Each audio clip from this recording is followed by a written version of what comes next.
ఈ వీడియో మీకు నిజంగా బాగా నచ్చుతుంది. చాలా తొందరగా అయిపోయే రొయ్యల కూరని ఎలా చేయాలో చూపిస్తాను. రొయ్యల్ని మంచిగా క్లీన్ చేసుకుని రొయ్యలకి పసుపు పట్టించి పొయ్యి మీద వేసి ఆవుగిళ్ళు పెట్టుకోండి. ఆవుగిళ్ళు అంటే ఉడకపెట్టుకోవాలి. వాటర్ ఏం పోయక్కర్లేదండి. వాటిలో వచ్చిన వాటర్తోనే ఉడికిపోతాయి. వాటర్ ఇంకిపోయే వరకు ఉడకపెట్టుకుని పక్కన పెట్టేసుకోవాలి. నెక్స్ట్ ఒక ప్యాన్ తీసుకొని కొంచెం ఆయిల్, కరివేపాకు, పచ్చిమిర్చి కూడా ఫ్రై అయిన తర్వాత ఈ స్పెషల్ పేస్ట్ అనేది వేసుకోవాలి. ఈ స్పెషల్ పేస్ట్లో మనం వాడిన పదార్థాలు అల్లం వెల్లుల్లి, ఒక ఉల్లిపాయ, 2 స్పూన్ల ధనియాలు, 1 స్పూన్ గసగసాలండి.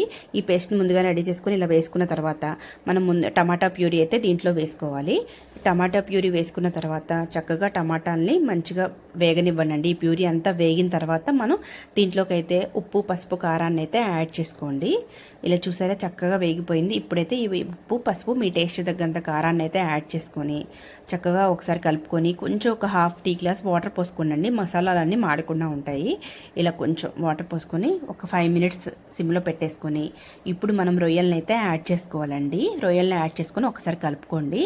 చాలా బిజీగా ఉండి నాన్ వెజ్ కర్రీస్ కష్టము, అమ్మో చేయలేము అనుకునే వాళ్ళకి ఈ వీడియో బాగా యూజ్ అవుతుంది. ఈ పేస్ట్ ముందుగానే మీరు రెడీ చేసుకొని ఉంటే అసలు నాన్ వెజ్ కూర చేసినట్టే మనకి అనిపిస్తుందండి. తొందరగా అయిపోతుంది.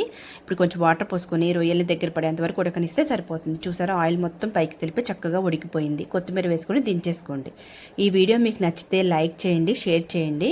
ఈ వీడియో నిజంగా మాకు యూస్ఫుల్ అయిందండి, టైం సేవ్ అయింది అనుకున్న వాళ్ళు సబ్స్క్రైబ్ చేయడం మర్చిపోకండి. Thank you.